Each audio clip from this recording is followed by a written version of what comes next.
collaboration with the Cyprus Mail. This is the Cyprus News Digest with Rosie Charalambous.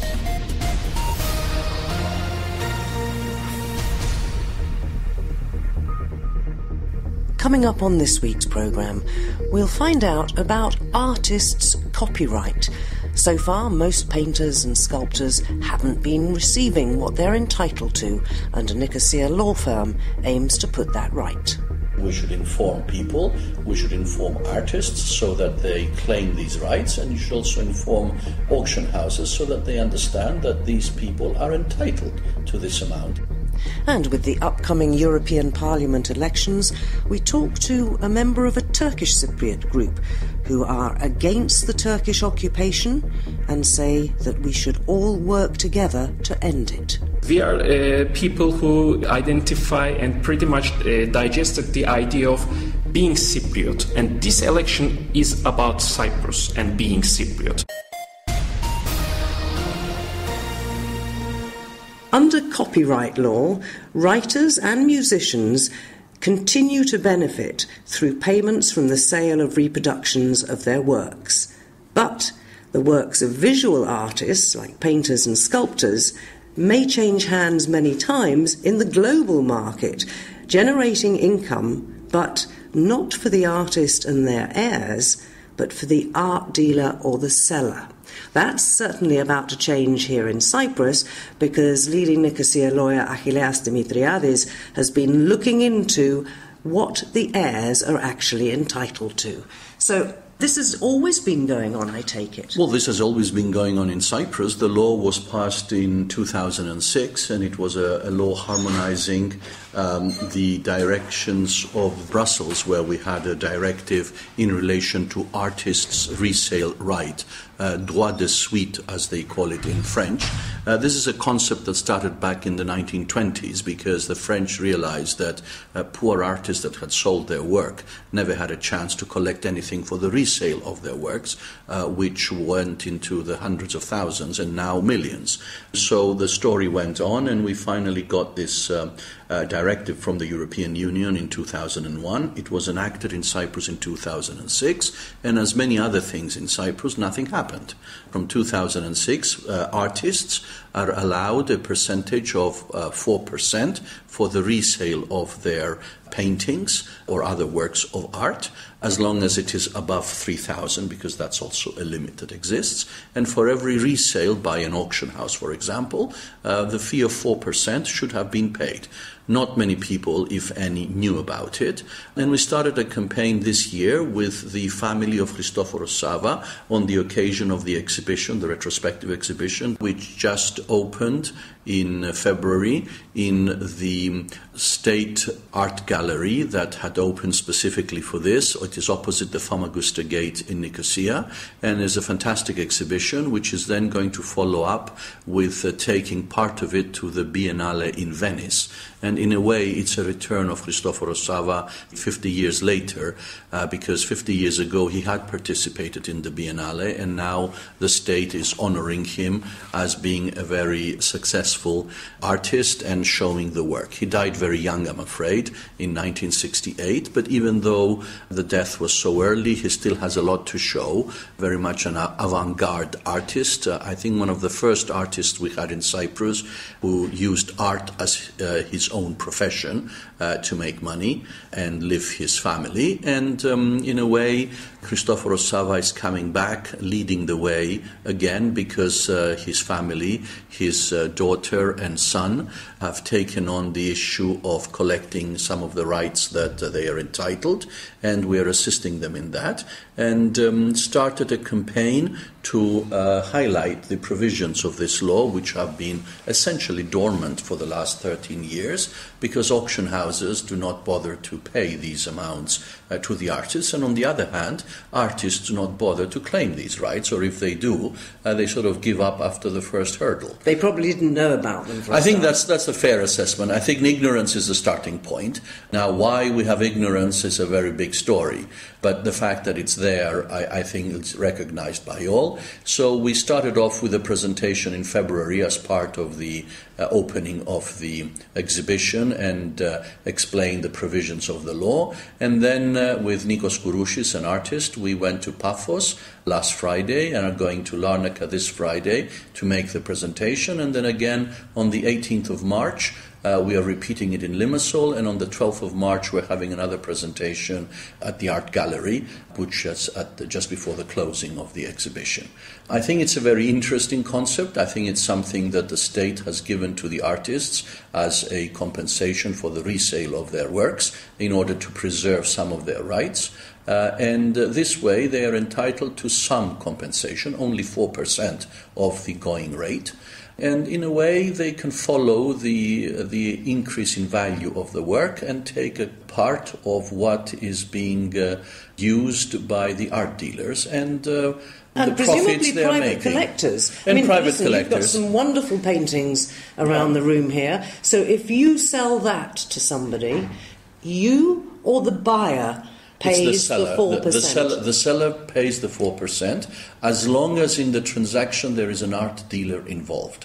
So private sales, it's very difficult to monitor, and the ambit of the law is rather small. But if there is an art dealer involved, so if you do it through a gallery, if you do it through an auction house, then on the, let's say it's an auction house, on the hammer price, let's say the hammer price is 13,000 for argument's sake, you would have to take out 3,000 because that's the starting point, and then on the 10,000 you have to add 4%, that's 400 euros, which is the amount that the auction house should put aside for the artist. And or his heirs. That's the important thing, isn't it? Because you also deal with music copyright, and we all know that the PRS returns, the Publishing Rights Society, that goes on, I think, for 50 years? 70 years. 70 years after the death of the author. And that has been going on for years. So it seems extraordinary to me that this particular field of copyright and work has been ignored. Well, it's a niche market, if I may use that expression.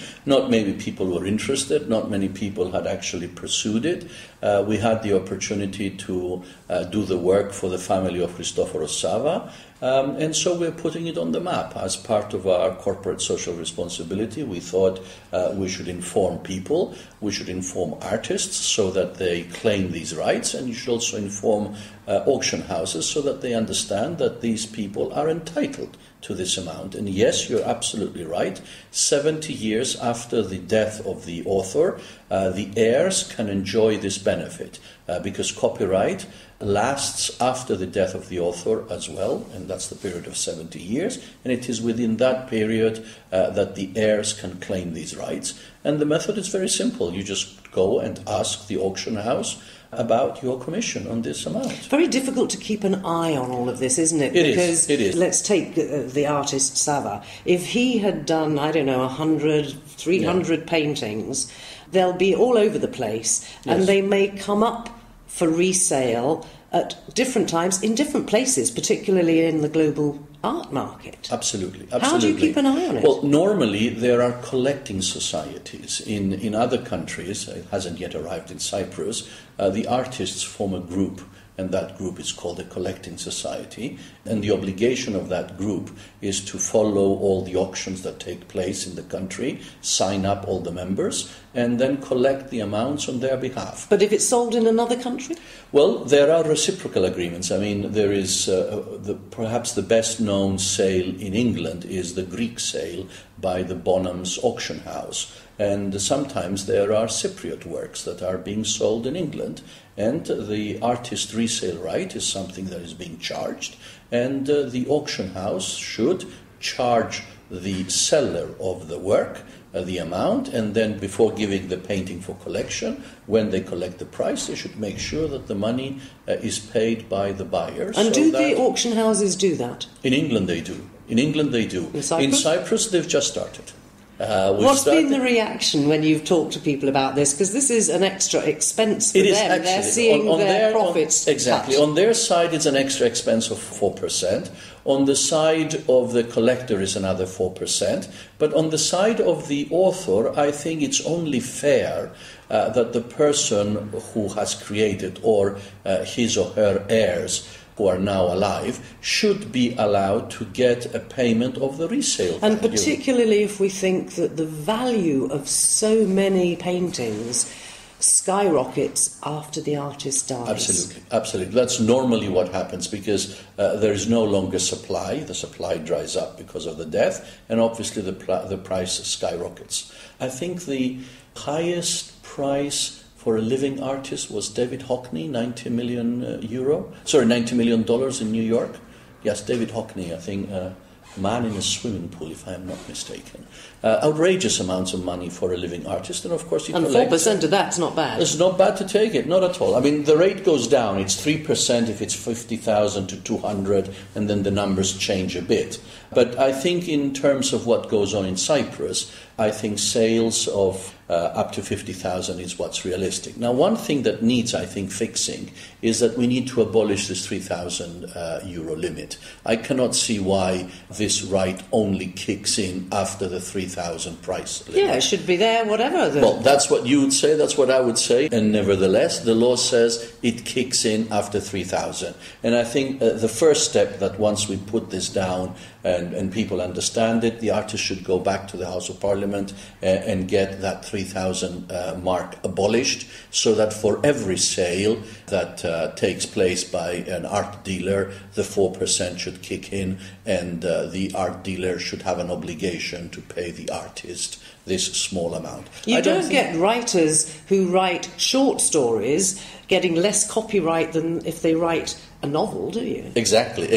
So price or quantity shouldn't make a difference. It's the principle. Yet, that's the provision in the law. There was it was an option for the member state to adopt a law that would start at the 3,000 limit. In Greece, there is no limit. In England, it starts from 1,000 sterling. So different countries have adopted different ideas about it. But I think in Cyprus, in fairness to all artists, and in a way, in an effort to apply it uniformly, I think that should be abolished. And auction houses should simply decide and accept that for every sale that takes place, there is now a 4% surcharge, which will go for the artist who has actually created the work, whether he or she is alive or not. Bringing some parity and fairness to the copyright rules for visual artists, be they painters or sculptors. That is Achilleas Dimitriadis, well-known Nicosia lawyer. This is the Cyprus News Digest with Rosie Charalambous. Elections for the European Parliament are coming up. They'll be held on the 26th of May. Now, Cyprus, as I'm sure you're aware, is a divided island. And there was, last time round, a group that got together, a bicommunal party, to stand for the European elections. They didn't actually get anyone elected, but people are trying again. The Turkish Cypriots very much left out of political life in Cyprus, certainly when it comes to Europe and the government-controlled areas. So we're going to talk on the programme this week to the president of the Union of Cypriots. He is Oz Karahan, and he's going to be standing as part of what's called the Jasmine movement for those European elections. So Oz, first of all, tell us about the Union of Cypriots. What is it? The Union of Cypriots is an organization which roots back to 2011. From that time we had some management change, the name changes. It was actually, we can as a historically say that it roots back to a youth organization called the Linobambaki. Then in 2014 we changed our name to the World Union of Turkish-Speaking Cypriots, and last year we got the name of Union of Cypriots. It is an active lobbying organization and community organization which tries to put every Cypriot individual who are against occupation, the Turkish occupation. So we have connections in the European Parliament, we have connections in UN institutions, we have connections in other international organizations, and we are campaigning and lobbying against Turkish occupation. Do you have Greek Cypriot members? Yes, we do. Yes, because that's the one thing that, having sort of read about you a little bit online, yes, it struck me as it was very Turkish Cypriot oriented, and I think personally that it from both communities that this sort of movement needs to emanate if it's to be successful. Exactly. The image that you have, that is normal, because we are actively campaigning. Of course, we have in our political agenda different things, but our main aim is we see the Turkish occupation is vitally continuing. It's like in its most dangerous phase last recent years. And we are so much right now campaigning against the oppression that Turkish-speaking Cypriots facing in the north. That's why people are, associating us more with the Turkish-speaking Cypriot community, but the big number of our members are from Greek Cypriot community too. Right, let's talk about those elections that are upcoming at the end of May and the Jasmine movement. Yes. Now, Charalambous is, of course, very well known both as a journalist and an activist. Yes. But again, I see that the people who are standing for election with the Jasmine movement are all Turkish Cypriots. Now, I've tried to figure out how many Turkish Cypriots can vote in the European elections compared to how many Greek Cypriots can. And it would seem to me that you're going to have to draw Greek Cypriot votes if you're to elect a member of the European Parliament. And I'm wondering whether or not you might have been better off in the Jasmine movement, again, going bicommunal. It is like, you know the names, you saw the names. You mentioned Charalambous, he is the head of our Jasmine movement. And Union of Cypriots activities. We are people who identify and pretty much digested the idea of being Cypriot. And this election is about Cyprus and being Cypriot. So the question that you ask is like the same question that we can ask to DC or DICO or all other political parties. Why are they fully Greek-speaking Cypriot? Well, they're not, because Nazi Kuzulurek is one of the candidates with one of those. I was gonna continue about that, because that's the same mentality. We have to digest one thing. This is for Cyprus. We are all Cypriots. Our country is under occupation, and we are suffering from all over this.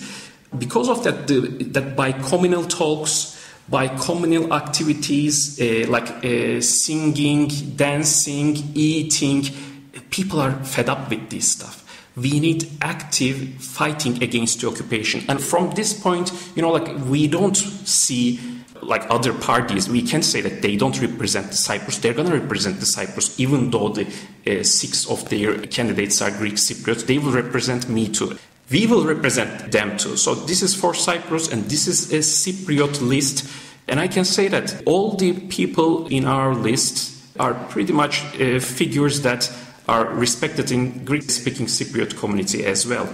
So, yeah, but the fact of the matter is you can't deny that there is a large percentage of voters on the Greek Cypriot side who will not put a cross in a box with a Turkish Cypriot name. It's as simple as that. It's a fact. So, in that sense, we can say, like, when our country is under occupation, with this mentality, if we continue with this mentality, we had to, right now, the advice that, you can give to me is like putting some decorative figure in our list. Why didn't we put some decorative figure just to make it bicommunal? Just to make it so that you'd get more votes and have a much better chance of electing an MEP. We believe that the Cypriot people are fed enough from this separatist view in their head, and to getting rid of the occupation, we need to, get over this separatist view. So let's come on to how, if you did get somebody elected, that person would work in the European Parliament, because MEPs are not only about their constituents, there are a lot of other bigger issues as well. Yes, correct. So how would you go about trying to end the Turkish occupation? Because so far, nobody seems to have the handle on how to do it. Very good point. Very good point. And that is the point why we believe that people are supporting us. Because until today, when you look at the European Parliament elections, you only see the mainstream political parties, candidates went and tried to represent Cypriot communities. We both know that these political parties sending over there not the best of their people. There's lots of, the political party internal games. They're using the European Parliament, Brussels, as a holiday or isolation camp for, a member of their parties. And if they did their job well, Turkey was going to have harder position in the European Parliament. This is a platform. We are talking about the European Parliament. It's a platform a huge platform, important platform that can cause Turkey a very big problem in the international community. And if we didn't achieve this until this time, that is not, the question we have to ask, that who we are choosing. Then we are choosing some people, wrong over there. We are choosing people that, I don't want to give the name because everybody knows. Our big political parties, candidates over there, walking hand to hand in Brussels with Turkish bureaucrats. We are seeing this. We know this. And with this kind of activities, you cannot, But you still haven't answered the question, and that is, how can you bring an end to the Turkish occupation of half of Cyprus?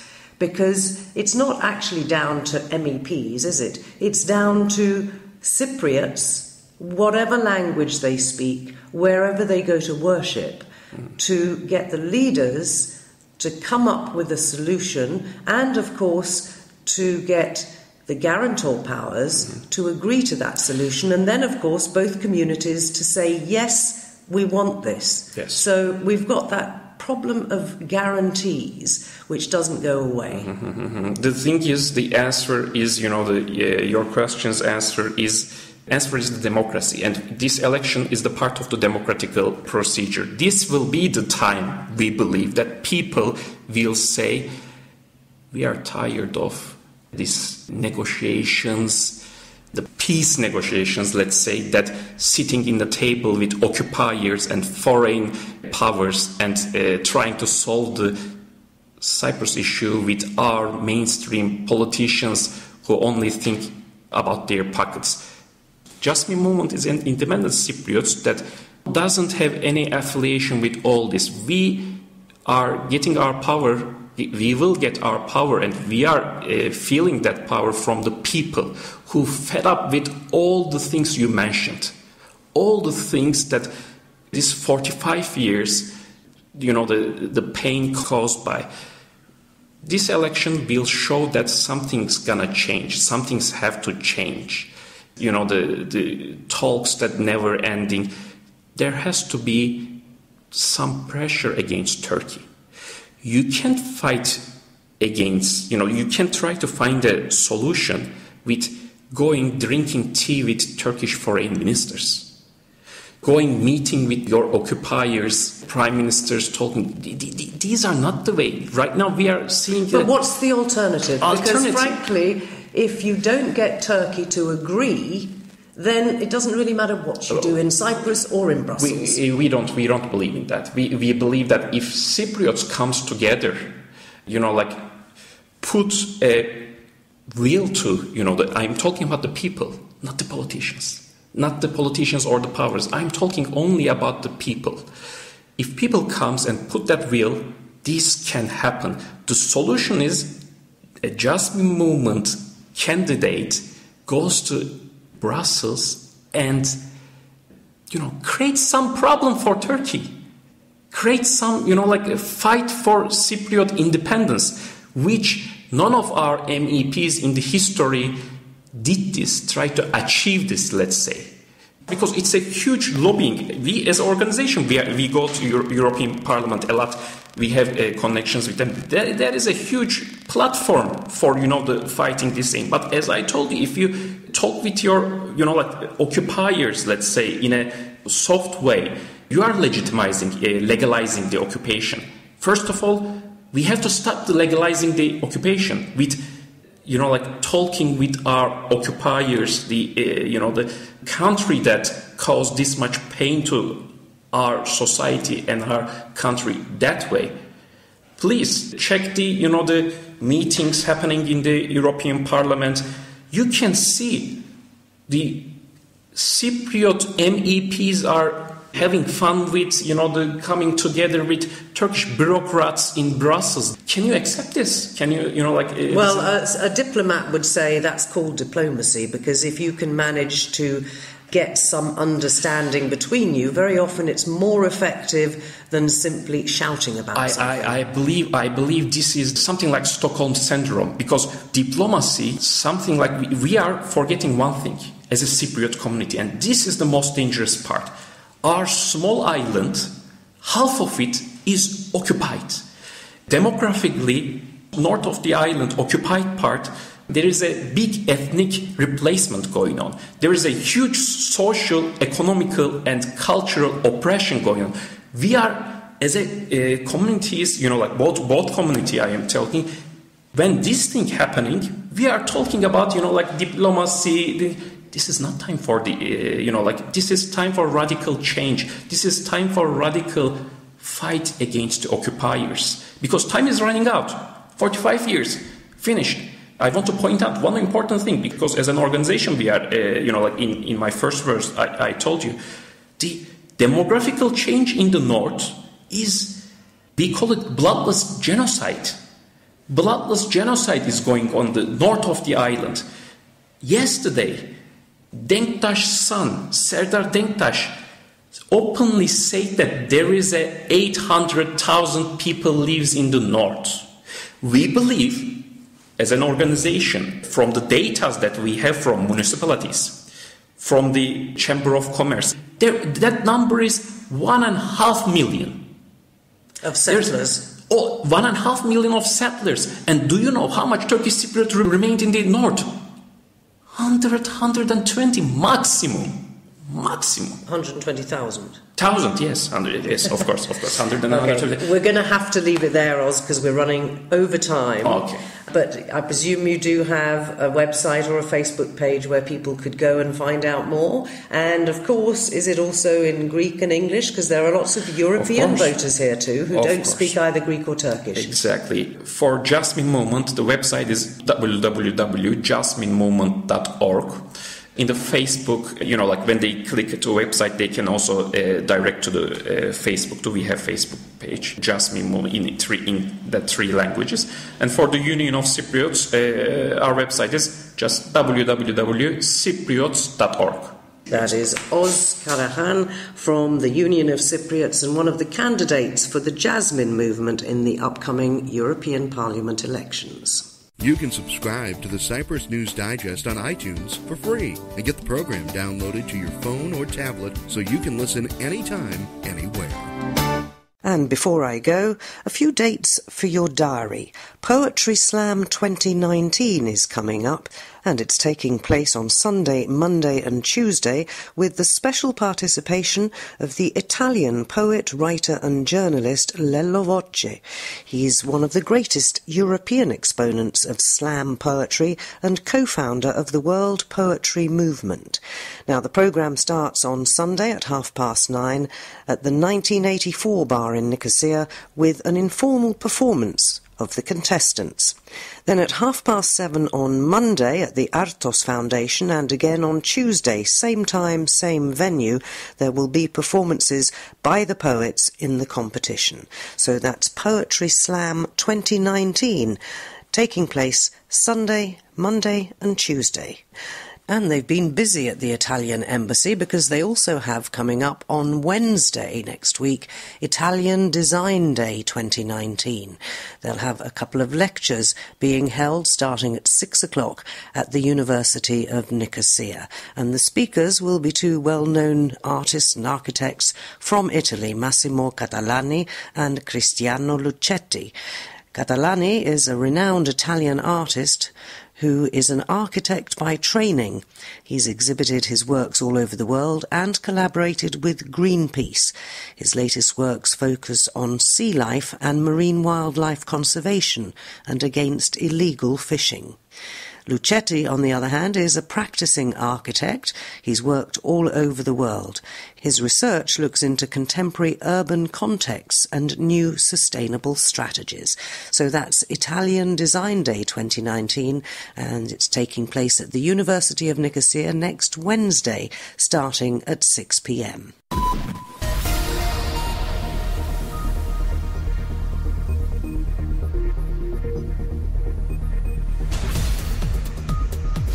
Well, that about wraps up this edition of the Cyprus News Digest. Many thanks for your company. Hope you'll join me next week. Till we meet again, take care and God bless. Bye-bye now.